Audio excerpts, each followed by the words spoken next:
How you guys doing? My name is Josh Bieneman. I'm the Director for Force Baseball here in Northeast Ohio. We have a special guest here today, Dr. Dave Udelf. Dr. Dave Udelf is our sports psychologist. Many of you probably have worked with him either in a one-on-one setting in practice or a lesson. A lot of the parents have probably heard him talk in some of the presentations. So today we wanted to kind of introduce Dr. Dave Udelf to those that do not know him and also dig a little bit deeper in sports psychology for those that do know.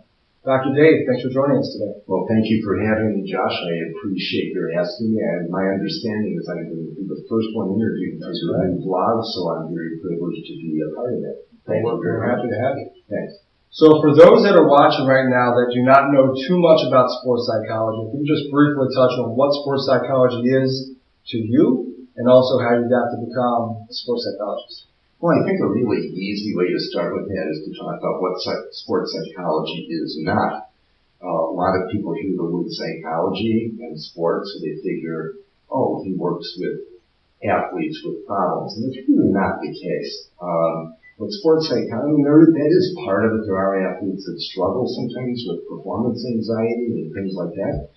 But really what sports psychology is training people to perform at their very best. If you really want to boil it down, what it is we want people to develop habits and to approach their sport in the most effective way in terms of their practice, in terms of how they compete, in terms of being a teammate, all those things. So it really is building good habits. And I work with athletes on their mental game just as a physical trainer works with athletes to optimize their physical abilities. I'm working with athletes to optimize their mental abilities. Because you're working with a physical trainer doesn't mean that you have some sort of handicap. It just means you're trying to optimize your strength, your agility, your speed.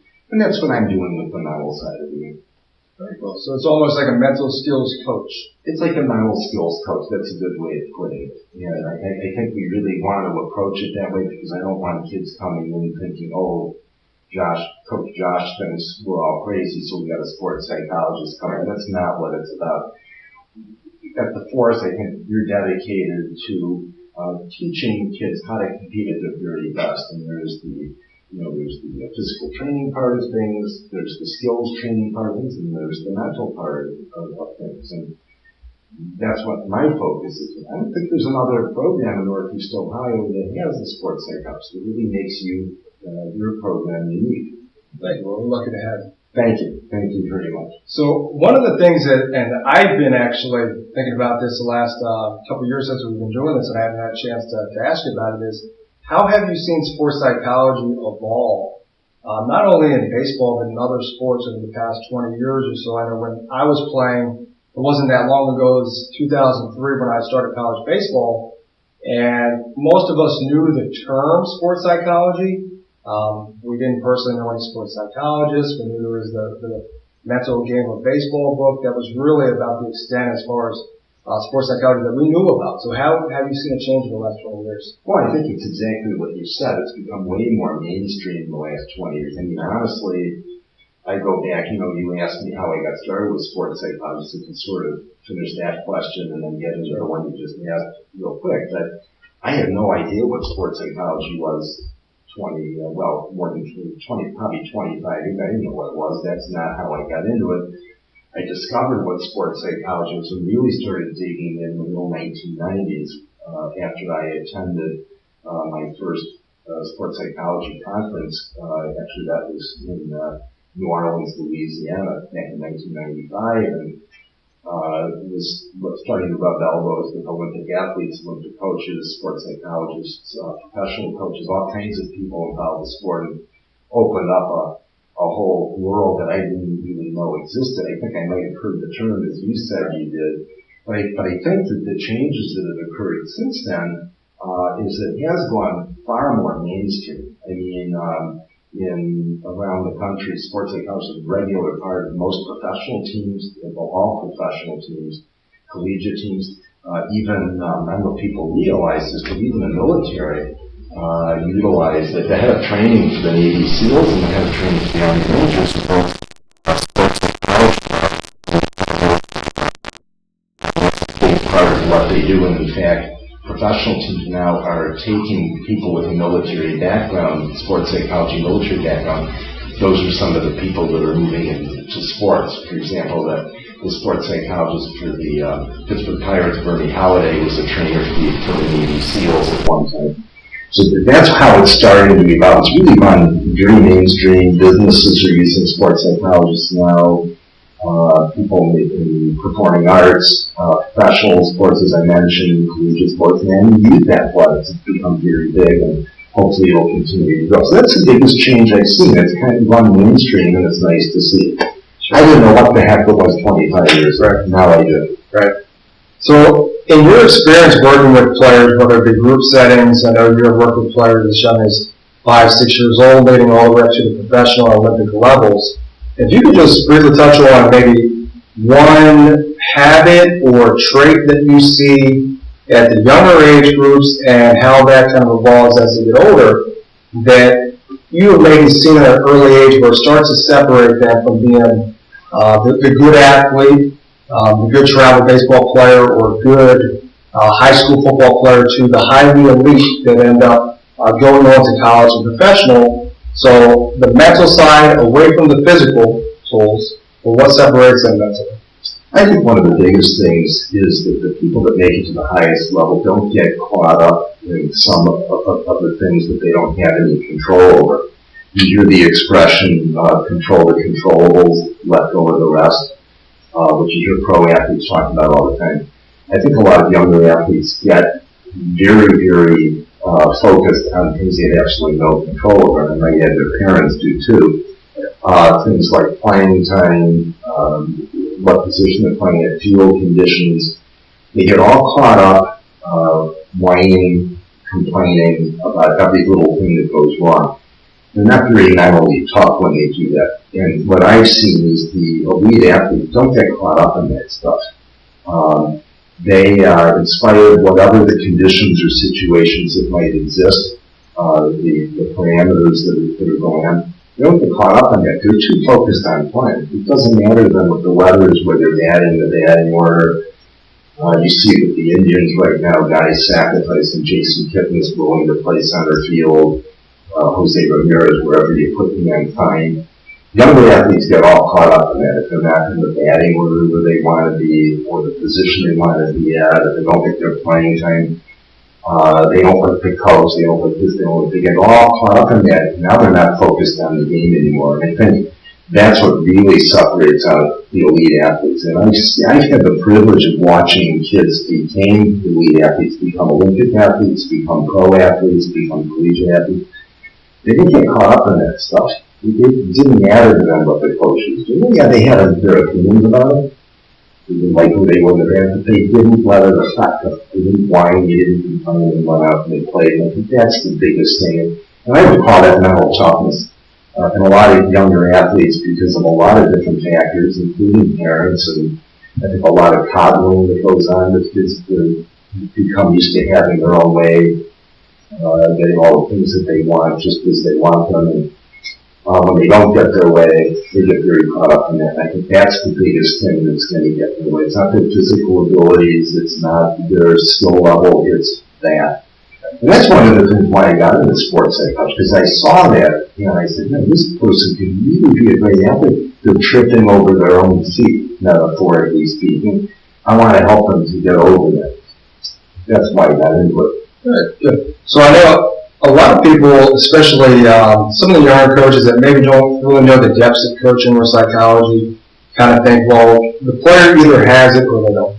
So they're either a mentally tough individual where they can get through adversity fine on the baseball field, or they don't and it turns soft.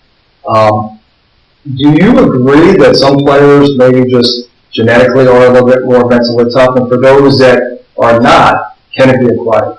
I believe it can be acquired. I think that's why I'm doing what I'm doing. If I didn't believe that, I wouldn't be doing it. I mean, it's like the die is cast, there's nothing that we can do about it. But I believe it can change. There are those who are emotionally a little bit more sensitive than others. You know, when they get upset, it's much more intense. When they get anxious, it's much more intense. And I think that's biochemical. But I still believe there's things that they can do to learn to calm down, to learn to refocus, And I've seen people do that. I've seen success with kids who really getting caught up in high levels of performance anxiety or getting caught up in those things that they don't have any control over, learn how to master that and go on and do great things. So I have seen the results, but so I think it's a little bit of both. I think in terms of that mental part, yes, there are people that tend to be a little bit more sensitized. They tend to react a little bit more biologically to adversity, and there are those. But I still believe, even with those factors, they can learn how to perform better and how to get control of something. Good. We have one more question that I know I'm sure a pretty big part of the people that are watching right now are parents of younger athletes and maybe not too experienced when it comes to the psychological side of sports, especially how to handle emotion. So if you had to give one piece of advice to maybe a parent of a 9, 10, 11-year-old, or even a T-ball player, as far as they're going into a season, what to expect from the mental side from their player, the good, the bad, and also how to apply some of what you teach towards the parent. Well, I think the first thing that's the most important thing for any parent to remember is it's the kid's game and not yours, not the parents, not the coach's game, it's the kid's game. They're going to struggle. And when they struggle, if they, for example, they're not getting the playing time they want, they're not in the position they want, are you going to go and talk to the coach and try to get the coach to give the kid what he wants? Or do you want to teach your kid how to handle it? And I think the best thing you could be doing is teaching your kid how to handle things that don't go the way you want them to, because that's what life is about. I mean, I don't want to sound, giving out messages like sometimes you hear about sports teaching about life. It might sound a little melodramatic, but I think it's true. And I think kids need to learn from a very early age how to handle adversity, how to handle when things aren't going your way. Back when I started coaching, which I hate to say this is back in the 1960s, 1969, please don't do the math, everybody, because that's a dead giveaway. But parents really let their kids go out and play. They didn't get that involved. They left them there, and kids were left there to fend for themselves. And now I'm seeing parents getting way too involved. I know it's well-meaning. I know they love their kids and all this, and they want to do what's best. But I don't really think that's what's best for kids, because I think they grow up being, as you put it, soft, expecting when things don't go their way, mom and dad are going to come running in and fix it for them. That's not helping. It's going to be a little tough sometimes. They got put out in right field, they're batting ninth, they're not playing at all. That's something to live with. I've had my own experience with that, which I'm not going to bore anybody with right now, but I think the most important thing when things weren't going my way, and I sat on the bench for an entire year without getting into a single inning of a single game in high school. My dad didn't interfere, just the emphasis was, no, you're being a good teammate, yes sir, you're helping the coach, you're working, yep, that was it. Nowadays, a kid doesn't play for 2 minutes and parents are ready to call 911, okay? You're teaching your kid to be soft when you do that. You're not helping them. You might help in the short run. The coach might stick in the game, but you're really doing things that are going to help them go on. I don't think so.